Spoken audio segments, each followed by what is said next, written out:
Bismillahirrahmanirrahim. Assalamualaikum warahmatullahi wabarakatuh. Innal hamdalillah nahmaduhu wa nasta'inuhu wa nastaghfiruh wa na'udzu billahi min shururi anfusina wa min sayyiati a'malina may yahdihillahu fala mudilla lahu wa may yudlil fala hadiya lahu.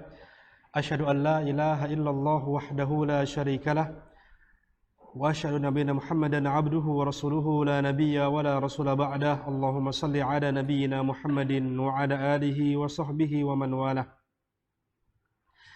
Ya ayyuhalladzina amanu taqullaha haqqa tuqatih wa la tamutunna illa wa antum muslimun. Amma ba'du fa inna ahsanal kalami kalamullah wa khairal hadi hadi Muhammadin sallallahu alaihi wasallam wa syarrul umuri muhdatsatuha fa inna kulla muhdatsatin bid'ah wa kulla bid'atin dhalalah wa kulla dhalalatin finnar.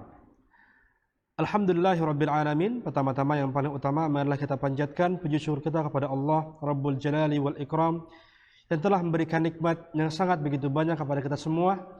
Alhamdulillah atas nikmat yang Allah Subhanahu wa taala berikan kepada kita. Pada hari ini kembali kita bisa beraktivitas sebagaimana biasanya. Alhamdulillahirabbil alamin, kita pun masih bisa merasakan nikmatnya kehidupan.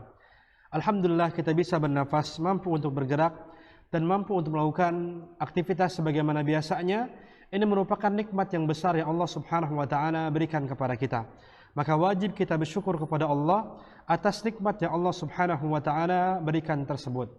Dan di antara nikmat yang besar yang Allah Subhanahu wa taala berikan kepada kita, yaitu pada hari ini kita kembali bisa melangkahkan kaki kita ke Masjid Darut Taibin, yang dimana insyaallah taala pada kesempatan kali ini kembali kita akan mengkaji kitab Bulughul Maram bi Jam'i Adil Ahkam, yang dimana insyaallah taala pada pertemuan kali ini kita masih membahas tentang sifatis shalah atau bab yang berkaitan dengan tata cara salat. Semoga Allah Subhanahu wa taala senantiasa berikan kepada kita nikmat sehatul afiat, diberikan keistiqomahan dalam beribadah kepada Allah Azza wa Jalla, hingga akhirnya kita menjadi insan yang bahagia dunia maupun di akhirat. Kemudian setelah mengucapkan ats-tsana atau mengucapkan pujian kepada Allah Subhanahu wa taala, tidak kita lupakan salawat dan salam tercurahkan pada Nabi kita Nabi Muhammad sallallahu alaihi wasallam beserta para keluarganya, para sahabatnya, serta para pengikut sunnahnya hingga akhir zaman. Ikhwah wa akhwat fillah rahimani wa rahimakumullah. Insyaallah taala pada hari ini kita masih kembali mengkaji tentang sifatus shalah atau tata cara salat sesuai dengan sunnah Nabi kita Nabi Muhammad sallallahu alaihi wasallam. Pada pertemuan yang terdahulu ya sekitar sebulan kali ya. Sebulan. Kalau 3 pertemuan tidak kita bertemu. Ya, pada pertemuan yang terdahulu sekitar 3 pekan atau 4 pekan yang lalu kita sudah menjelaskan tentang apa yang terakhir kita jelasin? Tentang duduk di antara 2 sujud. Duduk di antara 2 sujud. Yang dimana duduk di antara dijelaskan ini adalah bagian dari wujubus shalah atau kewajiban dan rukun salat. Kemudian sudah kita jelaskan pula kapan dia itu takbirnya. Kapan takbirnya? Yaitu tatkala kita ini bangun dari sujud. Allahu Akbar. Seperti itu. Jadi bukan Allahu Akbar. Tapi tatkala kita angkat kepala kita, maka kita pun mengangkat atau kita bertakbir. Allahu Akbar. Ini berdasarkan hadits Nabi sallallahu alaihi wasallam, "Tsumma yukabbir hina yarfa'."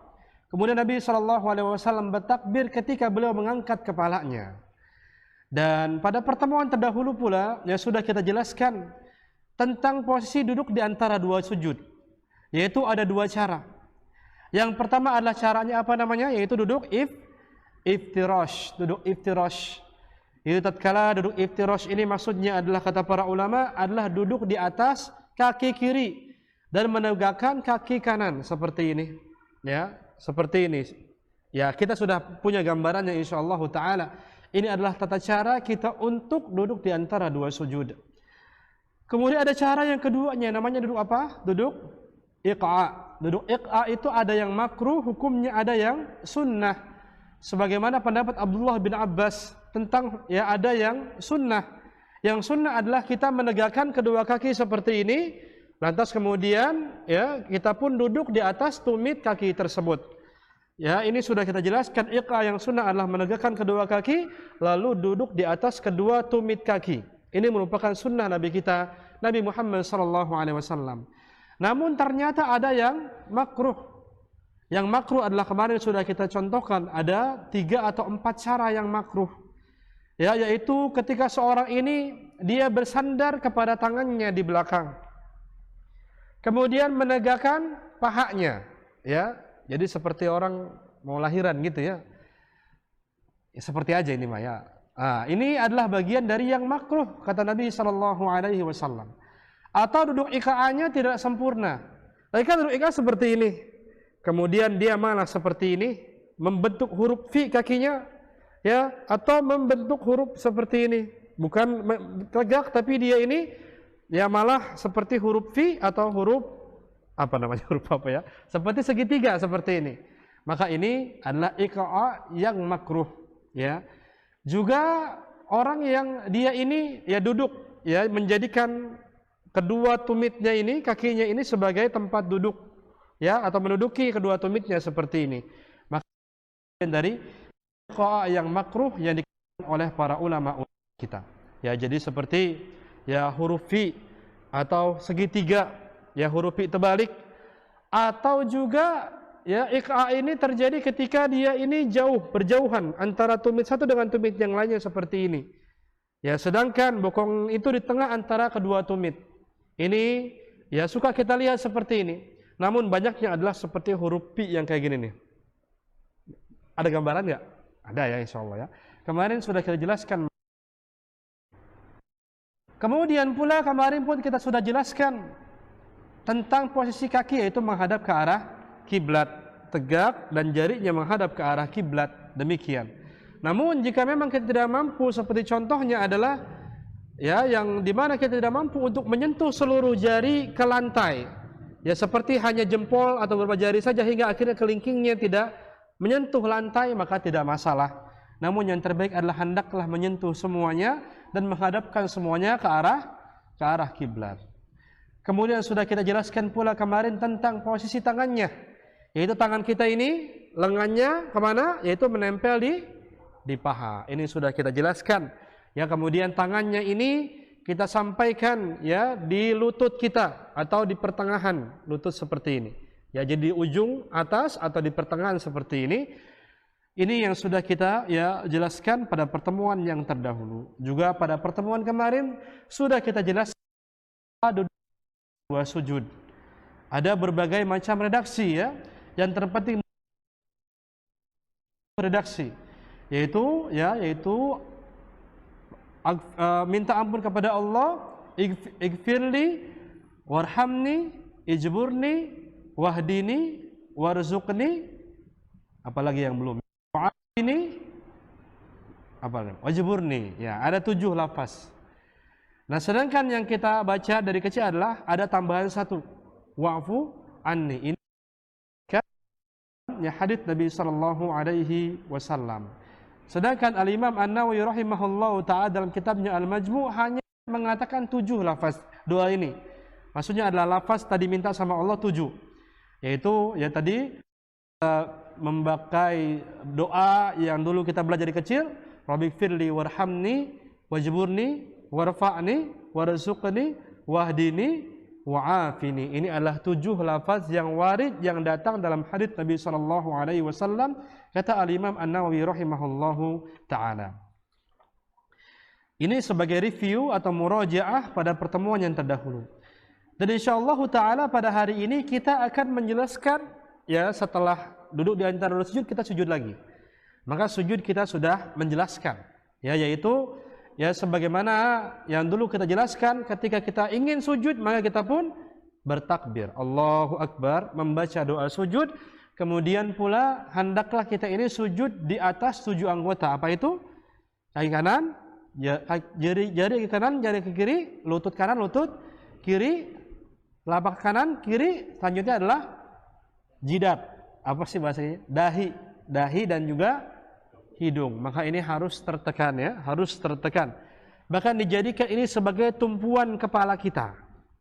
Maka sudah kita jelaskan pula kenapa sih orang yang sholatnya itu di tangga, ya, yang dimana kepalanya lebih tinggi dikatakan tidak sah sujudnya karena dia tidak menjadikan kepala ini dia bersandar kepada dahi, karena akan bersandar kepada tangan. Kalau memang tangga tersebut itu ya kecil ya hingga akhirnya kepala di atas, kaki di bawah dan lain sebagainya. Ini sudah kita jelaskan pada pertemuan. Jadi insyaallah taala pada hari ini kita akan menjelaskan tentang bangkit ke rakaat yang selanjutnya. Nuhud minas sujud atau bangkit dari sujud untuk rakaat yang selanjutnya. Yaitu rakaat witir. Rakaat yang ganjil, rakaat bangun dari rakaat yang pertama atau bangun dari rakaat yang ketiga. Kalau ada punya kitabnya, kita buka di hadis nomor 324. Dikatakan dalam kitab ini, Al-Imam Ibnu Hajar mengatakan an Malik ibn al-Huwairith, an Malik bin al-Huwairith, dari Malik bin Huwairith radhiyallahu taala anhu, semoga Allah Subhanahu wa taala meridainya. Annahu ra'a an-nabiy sallallahu alaihi wasallam yusalli, bahwa beliau itu melihat Nabi sallallahu alaihi wasallam dalam keadaan salat. Fa idza kana fi witrin min salatihi lam yanhad hatta yastawi qa'ida. Ketika beliau sallallahu alaihi wasallam itu ingin bangkit dari rakaat yang ganjil, yaitu bangkit dari rakaat ke-1 untuk rakaat yang kedua dari salatnya, maka beliau tidaklah langsung bangkit sampai duduk, ya, sampai hatta yastawiya qa'idan, sampai duduk dengan sempurna. Ini yang tersebut sebagai duduk istirahat, ya, duduk istirahat atau jalsatul istirahah, jalsah al-istirahah atau duduk istirahat. Ini ada hadisnya dari Nabi kita Nabi Muhammad sallallahu alaihi wasallam. Memang para ulama kita berbeda pendapat tentang duduk istirahat ini. Duduk istirahat ini dikatakan oleh para ulama apa sih maksudnya? Jalsatul istirahah hiya, adapun duduk istirahat adalah jalsatun khafifah, duduk yang ringan, yang tidak lama. Akbas sajdah, setelah melakukan sujud, ats-tsaniyah, sujud yang kedua, wa qablal qiyam, sebelum berdiri. Jadi sujud istirahat artinya adalah duduk istirahat artinya adalah duduk yang ringan setelah sujud yang kedua sebelum berdiri. Ini adalah arti dari sujud istirahat, atau dalam bahasa Arabnya adalah jalsatu al-istirahah. Jalsatu al-istirahah. Ini adalah jalsatul istirahah yang termasuk sunnah Nabi kita Nabi Muhammad sallallahu alaihi wasallam. Kemudian ya, para ulama memang berbeda pendapat. Ada yang mengatakan bahwasanya hukumnya adalah sunnah. Ya, hukumnya adalah sunnah, maksudnya adalah ini sunnah Nabi kita Nabi Muhammad sallallahu alaihi wasallam, yang dimana kita dianjurkan untuk melakukannya. Karena apa? Dalilnya ini, argumentasinya ini, yaitu dari riwayat Al-Imam Al-Bukhari dari sahabat Malik bin Huwairith yang mengabarkan Nabi sallallahu alaihi wasallam sebelum beliau itu bangkit ke rakaat yang kedua, beliau melakukan duduk istirahat. Maka ini menunjukkan ya kepada kita tentang kesunnahan apa yang dilakukan, yaitu duduk istirahat. Ya, kemudian para ulama yang lainnya, ya, ada pun yang menganggapnya sunnah adalah di antaranya ada ulama Syafi'iyah dan juga ulama Al-Hanabilah dalam mazhab Imam Ahmad bin Hanbal. Di dalam mazhab Syafi'i itu dianjurkan untuk duduk istirahat, ya, sebagaimana yang dikatakan oleh Al-Imam An-Nawawi rahimahullahu taala, ya. Dan duduk istirahat ini tidak ada hubungannya dengan faktor atau faktor usia. Mau dia kuat, mau berdiri, mau tidak, maksudnya adalah terkadang kan orang yang sudah berusia atau punya, ya, qadarullah, punya kelemahan dalam sendinya, maka akan sulit dia langsung berdiri ketika habis dari sujud, sehingga dia hendaklah duduk dulu. Ya, ini. Namun ini semua ya tidaklah menunjukkan, atau duduk istirahat itu bukan hanya sekedar bagi orang-orang yang tersebut sebagai orang tanda kutip lemah, sudah lemah dalam sendinya, persendiannya, tapi untuk semua. Karena ini bagian dari sunnah Nabi kita Nabi Muhammad sallallahu alaihi wasallam. Jadi baik itu berusia maupun tidak, ya, maka ini disunnahkan. Ya, sebagaimana ini adalah dikatakan oleh Abdullah bin Umar. Pernah dikatakan la'allahu yaf'alu hadza minal kibar. Abdullah bin Umar ini ya melakukan hal ini seakan-akan saat ya beliau ini karena alasannya sudah tua, sudah berusia, sehingga akhirnya melakukan duduk sebelum beliau itu bangkit. Ya, kemudian dikatakan la walakin hada yakun, tidak, tapi inilah yang dilakukan oleh Abdullah bin Umar, baik itu ketika berusia maupun tidak. Ini menunjukkan kepada kita tentang kesunahan duduk istirahat itu sendiri. Nah, kemudian para ulama yang lainnya mengatakan tidak sunnah, artinya adalah langsung saja berdiri. Kenapa? Karena tidak tersebut dalam hadis al-musi salatahu, atau hadis yang berkaitan dengan orang yang rusak salatnya. Nabi tidak menyuruh orang ini untuk melakukan duduk istirahat. Nah, ini menunjukkan ketidaksunnahan. Tapi wallahu ta'ala ala wa alam, yang rajih adalah duduk istirahat termasuk sunnah Nabi kita Nabi Muhammad sallallahu alaihi wasallam, yang dilakukan akan bernilai pahala insyaallah ta'ala. Nah, jadi tatkala kita ini ingin bangkit ke rakaat yang kedua atau ke rakaat yang keempat, maka kita melakukan duduk istirahat terlebih dahulu. Kalau kita mau bangkit ke rakaat yang ketiga, apakah tidak boleh? Enggak ada duduk istirahat di situ. Kenapa? Karena sudah diwakilkan dengan duduk ya tahiyat awal. Kan langsung tahiyat awal langsung berdiri, tidak langsung tahiyat awal bangun duduk lagi, enggak, tapi langsung kita berdiri. Demikian. Jadi ini yang kita jelaskan pada hari tentang jalsatul istirahah atau duduk istirahat dalam salat, ya. Dan yang sunnah adalah insyaallah taala ini adalah kesunahan duduk istirahat ketika salat. Jadi hendaklah kita lakukan dan insyaallah akan mendapatkan pahala dari Allah Subhanahu wa taala. Nah, kemudian apakah ada doanya? Jawabannya adalah tidak ada doa khusus itu. Hanya sekedar kita duduk jalsah khafifah, duduk yang ringan. Sujud ya, Allahu Akbar ya, duduk ringan, kemudian kita bangkit. Duduknya ringan sehingga tidak ada doa yang khusus. Bahkan tidak ada doanya di situ. Langsung saja kita untuk berdiri. Nah, kemudian bagaimana cara untuk bangkitnya? Duduknya ini bagaimana? Duduk istirahat itu apakah kita duduknya iftirash atau duduknya yang lain? Maka tidak masalah kita melakukan duduk iq'a tatkala kita bangkit dari sujud. Jadi ketika duduk istirahat kita melakukan iq'a, yaitu merapatkan kedua tumit seperti ini dan kita duduk di atasnya. Boleh insyaallah taala. Namun yang afdal adalah kata para ulama, duduknya adalah duduk iftirash. Karena duduk iq'a itu dalam hadits riwayat Abdullah bin Abbas ya, ini dikenalnya adalah ketika duduk di antara dua sujud. Adapun yang lainnya adalah duduknya iftirash. Nah, sehingga tatkala kita duduknya istirahat, maka kita yang lebih afdal adalah duduknya itu dengan cara kita iftirash bukan iq'a. Sebagaimana Al-Imam An-Nawawi rahimahullahu taala beliau mengatakan tentang hal ini dalam kitabnya Al-Majmu'. Beliau rahimahullahu taala mengatakan wa sunnatu fiha an yajlisa muftarishan. Dan yang sunnah adalah hendaklah seorang itu duduknya istirahat dalam keadaan duduk iftirashi, ya, iftirashi insyaallah taala. Ya, jadi paham dari sini ya. Jadi kita ini tatkala ingin bangkit dari sujud yang kedua, kita melakukan sujud istirahat. Allahu Akbar. Kemudian tidak ada doa apapun di situ. Demikian pula posisi untuk duduknya apa? Yaitu duduk iftirash bukan duduk iq'a. Walaupun duduk iq'a ini tidak masalah, tidak ya membatalkan salat ya, tapi kata al-Imam An-Nawawi wasunnatu fiha, adapun yang sunnah ya afdal adalah duduknya dengan cara iftirash. Nah, kemudian kapan takbir tatkala seorang itu dia bangkit ke rakaat yang selanjutnya? Ya, misalnya kita bangkit ke rakaat yang kedua. Kira-kira biasanya kita takbirnya kapan? Pas mau duduk apa pas mau berdiri? Jujur aja ya. Mau berdiri? Yakin? Begini kah? Allahu Akbar. Allah ya, berarti begini. Sujud ya, sujud. Kemudian bangun. Allah, seperti itu berarti ya. Atau seperti ini sujud. Allahu Akbar. Atau Allahu Akbar yang kayak imam kita yang panjang.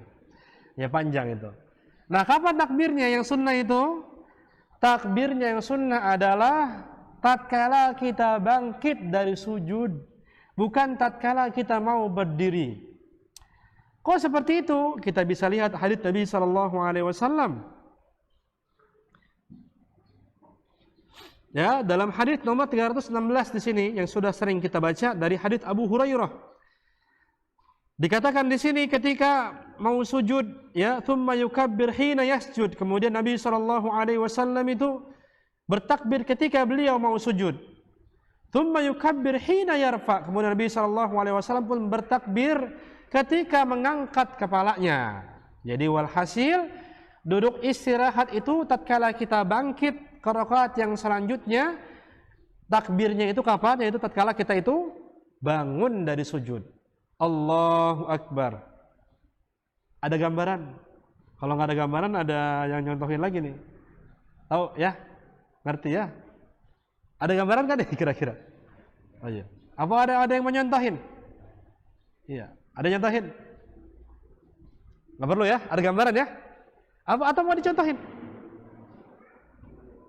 Hah? Contohin? Jangan Pak Haji, jangan. Waduh. Takut durhaka mah. Antum? Ya, tafadhol. Nah, jadi itu ya, menghadap sana kiblatnya misalkan. Ya, biar ketahuan. Sujud dulu. Ya. Kemudian bangkit. Kemudian ini mah duduk di antara dua sujud, langsung berdiri. Ulangi dari sujud. Ya. Kemudian bangun. Allahu Akbar. Nah, kemudian bangun tanpa mengatakan apa-apa, berdiri. Paham? Ya, sudah. Jazakallahu khairan. Paham? Nah, ini yang dikatakan oleh para ulama-ulama kita. Ada gambaran ya? Ada insyaallah. Ya, sebagaimana dalam hadis yang muttafaqun alaih ini, hadis nomor 300 sini dalam kita dikatakan tsumma yarfa, maka hendaklah seorang ini bertakbir ketika dia mau bangkit ya dari sujudnya.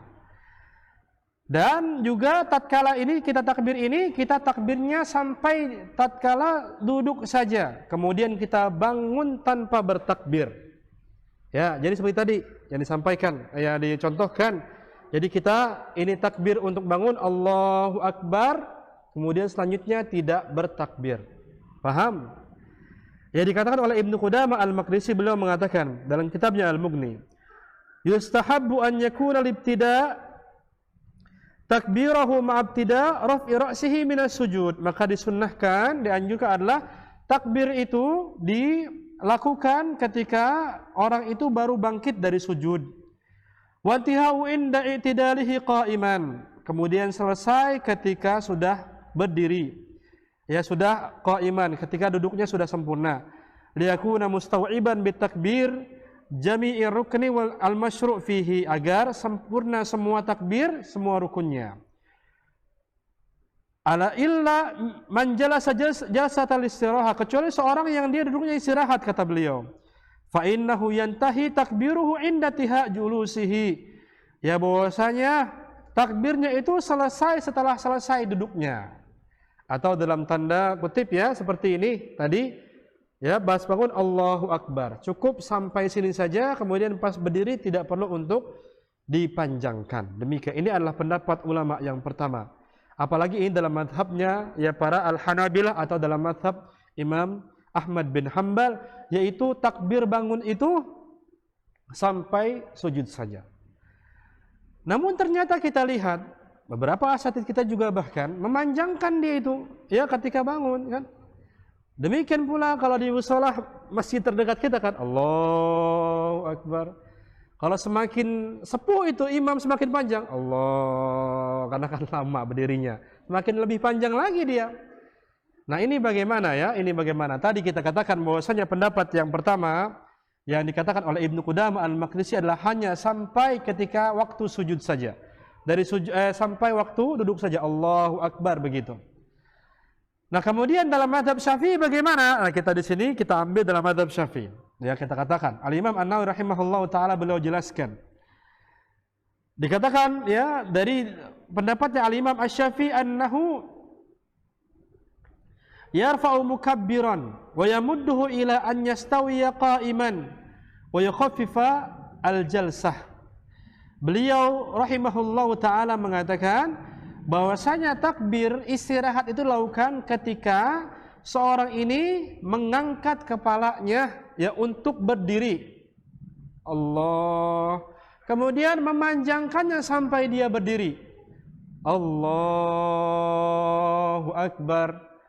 Ini pun ada dalam madhab Al-Imam Asy-Syafi'i. Ini adalah cara pertama dalam madhab Al-Imam Asy-Syafi'i ya, yaitu memanjangkan sebagaimana orang-orang atau imam-imam yang sering kita dengarkan, yang memanjangkan. Kemudian dalam madhab Syafi'i ada dua juga, ada pendapat yang lainnya, yaitu yarfa'u ghayra mukabbiran wa yabda bitakbir jalisan wa yamudduhu ila an yaqum. Kemudian pendapat yang kedua adalah dilakukannya ketika justru mau bangkit. Ya, ini sebagaimana kita lakukan. Ya. Allahu Akbar, Allahu Akbar. Ini pendapat kedua dalam mazhab Syafi'i. Kemudian pendapat yang ketiga adalah yarfa' mukabbiran, ya, yaitu dia itu ketika bangkit dari sujud takbir sampai duduk. Ini adalah pendapat yang tadi disampaikan yang pertama, ya, disampaikan yang pertama. Jadi pendapat ulama Syafi'iyah itu ada tiga. Yang pertama tadi adalah dari sujud sampai berdiri. Dari mau bangun sujud itu Allahu Akbar, itu. Pendapat yang kedua adalah dari ketika mau berdiri. Allahu Akbar. Pendapat yang ketiga adalah pendapatnya dalam mazhab Imam Ahmad bin Hanbal, yaitu sampai duduk saja. Allahu Akbar. Jadi dibenarkan dalam mazhab Syafi'i seperti itu, ya. Jadi bukanlah ini pendapat dari mazhab Imam Ahmad bin Hanbal, tetapi ini ada juga pendapatnya mazhab Al-Imam Asy-Syafi'i. Walaupun ya yang dipilih oleh Al-Imam Asy-Syafi'i adalah takbirnya itu ketika dimulai saat bangkit dari sujud. Ya, semoga ummahat bisa paham ya, bisa ada gambaran. Saat bangkit dari sujud sampai berdiri. Allahu Akbar.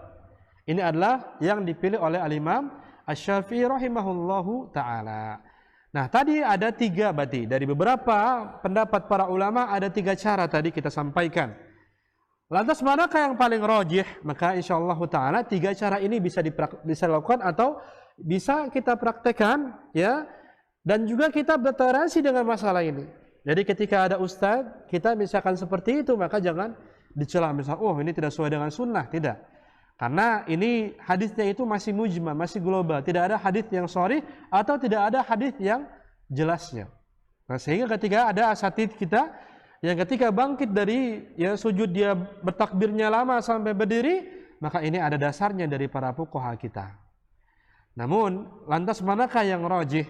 Maka wallahu ta'ala ala wa alam, yang rajih adalah apa yang dikatakan oleh Al-Imam Ibnu Hajar Al-Asqalani dalam ya penulis kitab dalam kitab beliau At-Talkhis Al-Habir. Yang bahkan beliau itu ya menolak pendapat-pendapat yang selain dari ini. Beliau mengatakan wa yahtaju da'wal istihbab muddihi ila dalilin wal astahilafuhu. Beliau rahimahullah ta'ala mengatakan adapun orang yang takbir bangkit ke rakaat yang kedua, kemudian dia memanjangkan takbirnya sampai berdiri Allahu Akbar, maka butuh dalil. Ada nggak dalilnya kata beliau? Dan kata beliau wal astu khilafu, sedangkan yang benar adalah justru bukan seperti itu, tapi pendek saja sebagaimana takbir yang lain. Jadi ini wallahu alam, ini adalah pendapat yang rajih kata beliau rahimahullah ta'ala penulis kitab Bulughul Maram, yaitu ketika hanya sekedar sampai kita duduk aja Allahu Akbar seperti itu. Paham tidak? Ya paham mudah-mudahan insyaallah ta'ala. Nah ini yang berkaitan ya dengan tatkala kita duduk istirahat ya, tatkala kita duduk istirahat kemudian bagaimana tadi takbirnya. Ya ini yang rajih wallahu alam. Kemudian setelah itu pelajaran selanjutnya adalah tadi sudah kita jelaskan tentang duduk istirahat, bagaimana caranya. Kita pun sudah menjelaskan tentang takbirnya untuk bangkit dari duduk istirahat, bagaimana caranya. Pelajaran selanjutnya adalah lantas tatkala kita berdiri untuk rakaat yang selanjutnya kita bertumpu kepada tangan atau lutut Atau dalam tanda kutip, dalam bahasa yang lain, apakah kita itu mendahulukan tangan atau mendahulukan lutut terlebih dahulu? Ya, jadi kalau mendahulukan lutut terlebih dahulu, berarti yang jadi tumpuan itu apa? Yaitu tangan berarti. Kalau mendahulukan ya tangan terlebih dahulu, yang jadi tumpuan apa? Lutut berarti. Ini bagaimana? Maka di sini para ulama kita ini berbeda pendapat tentang masalah ini, wallahu ta'ala a'la wa alam.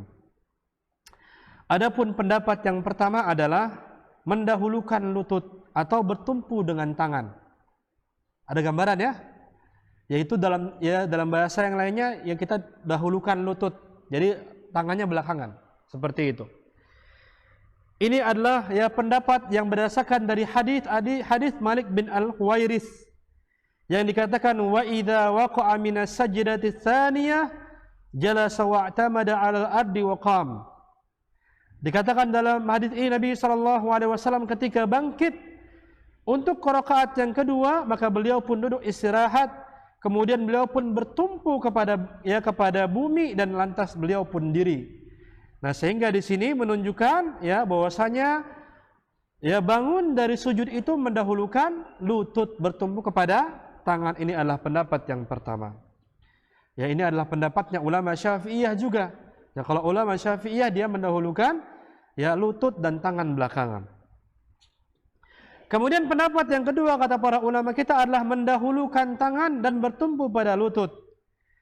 Ya, ini adalah hadisnya sudah kita jelaskan dari Wa'il bin Hujr, dikatakan ra'aitun Nabi sallallahu alaihi wasallam, aku pernah melihat Nabi sallallahu alaihi wasallam apabila sujud, beliau meletakkan lutut terlebih dahulu sebelum tangannya. Apabila beliau itu ingin bangkit, maka beliau pun bangkit ya yang bertumpu kepada lututnya. Ini adalah pendapat yang kedua ya wallahu ta'ala a'la wa alam. Ya walhasil ini ada perbedaan pendapat di kalangan para ulama kita di sini. Lagi-lagi kita di sini ya bertoleransi apakah kita mau ya lutut terlebih dahulu atau tangan terlebih dahulu, insyaallah ta'ala maka tidak masalah. Dan ya kemudian pula ya ini lantas ya pendapat juga Abdullah atau pendapatnya Ibnu Qayyim Al-Jauziyah, beliau itu menguatkan ketika bangkit dari sujud adalah mendahulukan tangan terlebih dahulu. Ya, kenapa? Karena beliau itu berdasarkan hadis Nabi sallallahu alaihi wasallam tentang unta. Nabi mengatakan, "Idza sajada ahadukum fala yabruk kama yabrukul ba'ir, falyadhu' yadayhi qabla rukbatayhi." Jadi, ya Ibnu Qayyim Al-Jauziyah, Syekh Shalih Al-Utsaimin rahimahullahu taala, Syekh Ibnu Baz dan juga para ulama yang lainnya menguatkan mendahulukan tangan terlebih dahulu dan bertumpu kepada lutut. Ya berdasarkan hadis Nabi sallallahu alaihi wasallam, apabila kalian itu hendak sujud, maka janganlah seperti menderumnya unta. Maka hendaklah kalian letakkan tangan terlebih dahulu sebelum meletakkan ya kaki atau lutut, seperti itu. Nah, ini sudah kita jelaskan hadisnya ya. Kemudian beliau pun Ibnu Qayyim Al-Jauziyah ini mengambil pendapat dari hadis ini. Demikian pula tatkala bangunnya. Jangan kita bangun sama seperti unta. Pernah lihat unta? Belum pernah ya. Ya, Teragunan juga belum pernah kita. Mohon maaf, minum dulu. Pernah ngelihat unta bangun? Nah, ini ya di YouTube lihat ya. Unta bangun, tangannya yang depan dulu apa yang belakangnya dulu? Entar dulu, depan dulu, belakang dulu. Depan dulu. Hah? Depan dulu, belakang dulu. Wah, perbedaan pendapat di kalangan para ulama. Mau ngecek di YouTube dulu. Mana lo? Depan apa belakang? Belakang. Coba aja kalau ini, ya cek di YouTube unta bangun tuh. Ya, bisa ada wisatawan tuh ya, yang dia naik unta. Nah, kemudian naik ke atasnya itu. Ya kalau kita lihat maka yang bangku adalah belakangnya terlebih dahulu kemudian bertumpu kepada tangan yang depan. Nah sehingga dari inilah Ibnu Qayyim Al-Jauziyah itu beliau merojihkan ini mendahulukan tangan terlebih dahulu ya untuk menyelisihi apa? Menyelisihi unta berdasarkan hadits Nabi sallallahu alaihi wasallam yang menyuruh kita untuk menyelisihi unta. Maka lagi-lagi ini khilafiyah ya, jadi tidak masalah. Pun kalau kita perinci para ustadz-ustadz kita yang kibar juga, mereka beda pendapat nih, atau berbeda ketika mereka itu sholat. Ketika bangkit itu mereka dahulukan mana? Atau ketika mau sujud pun sama, mereka ini pun mendahulukan mana, ini berbeda pendapat. Karena apa? Karena ini adalah khilafiyah saja, perbedaan pendapat insyaallah ta'ala.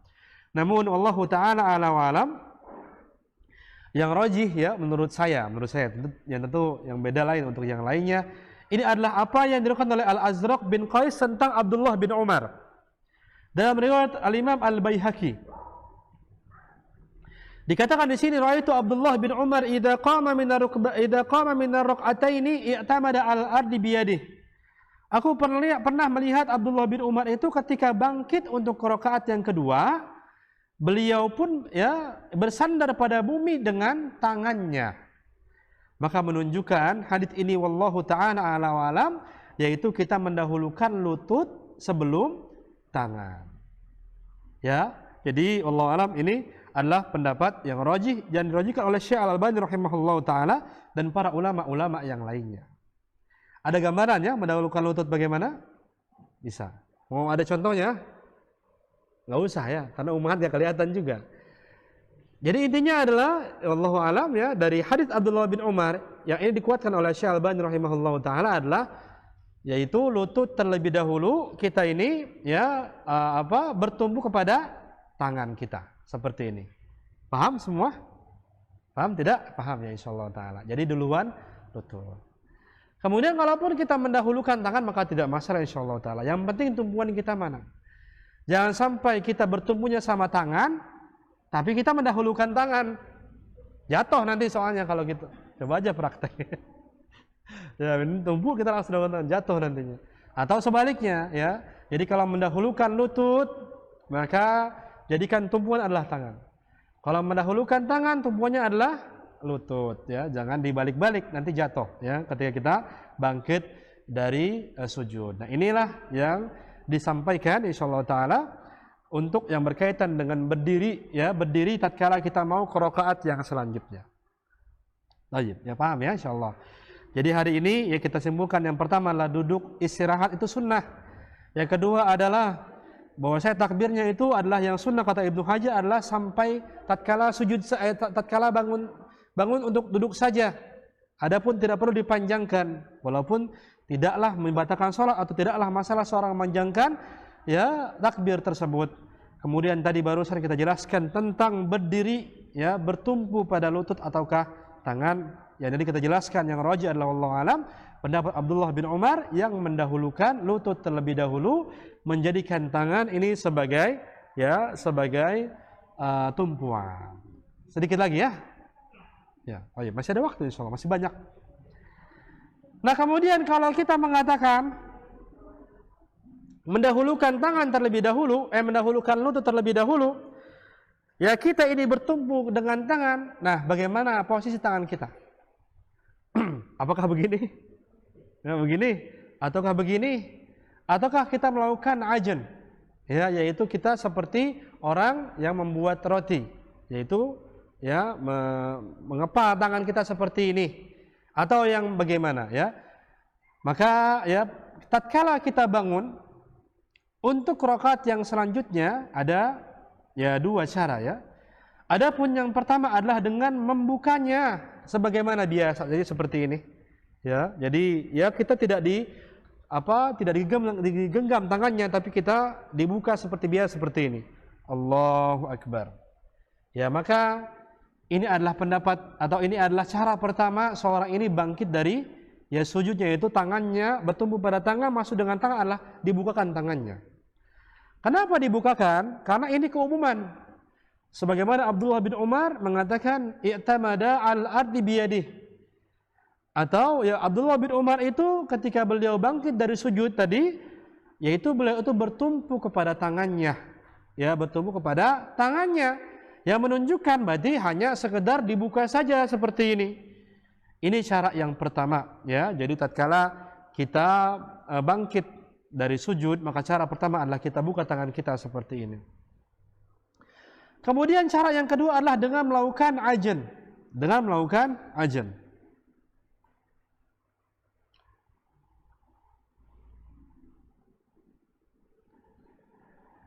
Ya, sebagaimana tadi hadis yang kita jelaskan dari Abdullah bin Umar pula. Apa sih ajan? Nanti kita jelaskan ya. Dikatakan ra'aitu Abdullah bin Umar wa huwa ya'jan. Aku pernah melihat Abdullah bin Umar dia melakukan ajan.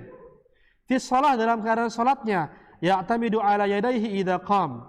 Jadi mana beliau itu bertumpu kepada tangannya ketika beliau itu mau berdiri. Kemudian aku pun bertanya kepada Abdullah bin Umar, "Ma hadza ya Aba Abdurrahman?" Apa ini wahai Abu Abdurrahman? Kemudian beliau pun mengatakan, "Ra'aitu Rasulullah sallallahu alaihi wasallam ya'janu fis shalah."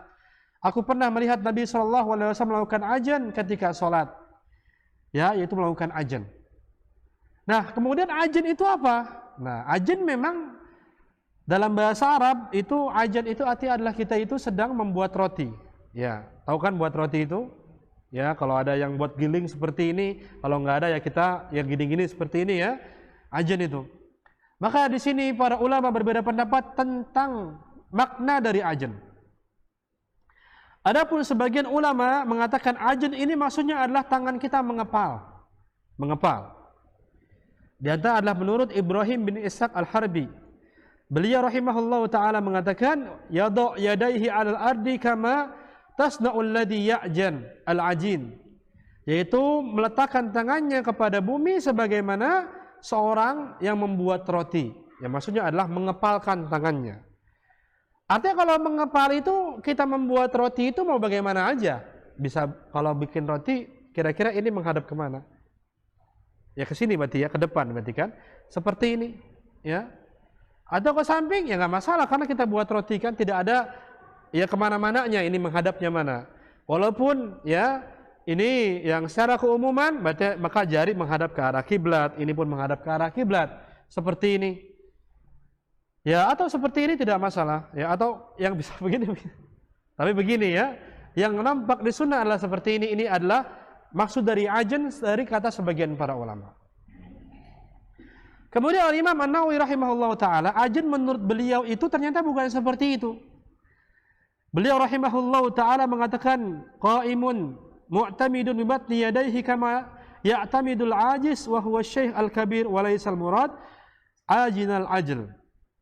Beliau rahimahullah ta'ala mengatakan maksudnya ajan itu membuat adonan roti itu bukanlah maksud hakikat, tapi maksudnya di sini adalah kiasan. Beliau mengatakan maksudnya ajan itu adalah sama seperti ajannya orang-orang yang sudah lemah, ya seperti orang yang sudah tua renta, yang dimana dia ini ketika mau berdiri ke rakaat yang selanjutnya dia itu bertumpu pada tangan. Jadi maksudnya dari Al-Imam An-Nawawi, ajan itu kata beliau apa? Bukan mengepal, tapi ya seperti biasa seperti ini. Karena orang tua ketika bangkit dari sujud dia seperti ini. Demikian. Maka ini disampaikan oleh Al-Imam An-Nawawi rahimahullahu ta'ala. Maka wallahu ta'ala ala wa alam, hadis yang berkaitan dengan ajan ini memang para ulama kita berbeda pendapat. Yang tadi ya, Nabi itu dia ketika bangkit dari ruku dia melakukan ajan. Adapun Syekh Al-Albani rahimahullahu taala, beliau ini ya menghasankan hadis ini. Para ulama-ulama yang lainnya mendoifkannya hadis ini, ya. Bahkan Al-Imam An-Nawawi rahimahullahu taala terang-terangan mengatakan wa huwa haditsun dhaifun aw batirun la asla lahu. Beliau mengatakan hadis ajan ini tidak bisa diterima karena hadisnya itu lemah, batil kata beliau, dan tidak ada asal usulnya. Maka beliau itu menguatkan kalau bangkit dari ya sujud itu cukup tangan seperti ini saja, ya, tanpa seperti ini. Ini dikuatkan oleh, ada yang dikuatkan oleh Al-Imam An-Nawawi rahimahullahu taala, ya, dan beliau mengatakan hadisnya adalah hadis yang batil. Namun sebagian para ulama yang lainnya menghasankan seperti Syekh Al-Albani dan juga para ulama-ulama yang lain, ya. Dan juga ada yang mendhaifkan seperti Al-Imam An-Nawawi. Ya demikian pula ulama kontemporer sekarang seperti ya Syekh Zaid, ya, Abu Bakar Az-Zaid, ya, yang dimana beliau menulis kitab adalah La Jadida fi Shalah fi hukmi atau fi sifati shalah, tidak ada yang baru dari hukum-hukum salat. Beliau jelaskan masa ini adalah hadisnya lemah atau dhaif. Maka wallahu taala ala wa alam, maka kita ambil tadi hadis Abdullah bin Umar yang mengatakan bahwasanya ya ajan ini atau tatkala kita bangkit dari sujud, maka ini dengan bertumbuh kepada tangan. Ini secara umum saja. Nah, sehingga diperkenankan kita untuk membuka atau melakukan ajen yang disebut sebagian para ulama, yaitu seperti tidak masalah sama sekali insyaallah ta'ala. Tidak masalah ya. Jadi kita boleh seperti ini, wallahu alam. Juga seperti ini yang dikatakan oleh Syekh Albani rahimahullah ta'ala dalam kitabnya Sifat Salat Nabi, beliau menganjurkan melakukan ajen seperti ini karena hadisnya ini hadis yang hasan. Ya, kemudian pula ini adalah hadisnya itu itsbat atau menetapkan. Ya, karena tidak ada hadis yang jelas bagaimana bentuk tangan tatkala kita mau bangkit kecuali hadis dari Abdullah bin Umar ini. Maka beliau menguatkan itsbat hadis ini sehingga menguatkan yaitu melakukan ajen atau mengepal tangan seperti ini tatkala sujud. Maka ini pilihan kita ya. Adapun kalau tadi membuka tangan, maka ini adalah secara keumuman. Tidak ada perselisihan pendapat di kalangan para ulama ketika kita mendahulukan lutut terlebih dahulu, maka tangan dibuka seperti ini. Dan juga adapun yang lainnya adalah dengan cara melakukan ya ajen, yaitu seperti orang itu melakukan ya roti ya, sedang membuat roti. Maka insya Allah ini tidak masalah ya, ini lagi-lagi bagian dari khilafiyah mu'tabarah, khilaf yang ada dalilnya, dan insya Allah boleh sama-sama ya. Yang penting jangan siasatin buat bunyi tangan. Kebetulan lagi pegel nih ya, tretek-tretek gitu, jangan. Ini orang udah keseluan ngeliat orang itu. Emang harus meretek-meretek di sholat gitu? Nggak meretek-meretek juga Pak, ya cuma karena kita kebetulan aja begitu gitu. Kadang udah sensi duluan sama kita itu. Ini harus banget apa meretek-meretek? Ya harus begitu ya, enggak juga. Ya karena emang begini, kebetulan ditekan ya jadi meretek-meretek begitu. Ya walaupun memang ini bagian yang tidak etis dilakukan tatkala kita sholat ya, melakukan hal-hal yang di luar sholat. Tapi kalau emang di situ ya karena memang ya terjadi begitu saja, kita begitu kemudian ada yang meretek itu, maka insya Allah ini tidak masalah sama sekali. Nah, Wallahu ta'ala ala wa'ala, mungkin ini kita jelaskan pada hari ini ya. Ya, untuk jelaskan pada hari ini yang berkaitan dengan duduk istirahat dan juga kita bangkit dari duduk istirahat. Ya, jadi silahkan ya bagi misalkan yang terbiasa, kadang-kadang juga apalagi imam, apalagi ilmu baru ya, kemudian bangkit dari sujud ini agak susah juga untuk Allahu Akbarnya ini, apalagi baru, karena biasanya kita tahunya itu setelah duduk baru kita takbir. Ternyata kita tahu ternyata setelah bangun dari sujud. Dan ini agak susah juga ya timingnya untuk melakukan. Tapi insya Allah dengan sedikit demi sedikit kita bisa mengambil hal ini, walaupun tadi ya tidak masalah menurut pandangan Al-Imam Asy-Syafi'i untuk memanjangkan itu semua, apalagi untuk maslahat ya, maka tidak masalah. Misalnya contoh kita di sujud imam di sebuah masjid ya, kemudian di sana itu kalau Allahu Akbar kedua ya panjang Allahu Akbar, kemudian kalau Allahu Akbar kita diomongin ibu-ibu ya, ibu-ibu pada salah semua tuh gara-gara imam, kirain imamnya salah, ternyata emang ibu-ibunya yang salah. Namanya ibu-ibu akhirnya salahin juga imamnya ya. Itu. Ini kan contoh aja, misalkan nih ya, contoh aja ya seperti itu. Ya ini kalau ada maslahat dakwah maka insya Allah ini tidak masalah dan boleh-boleh saja. Barakallahu fikum, ada waktu ya kurang lebih ada setengah jam lagi. Sebagaimana biasa kita buka cerita jawab agar lebih hidup lagi materi yang kita jelaskan pada hari ini.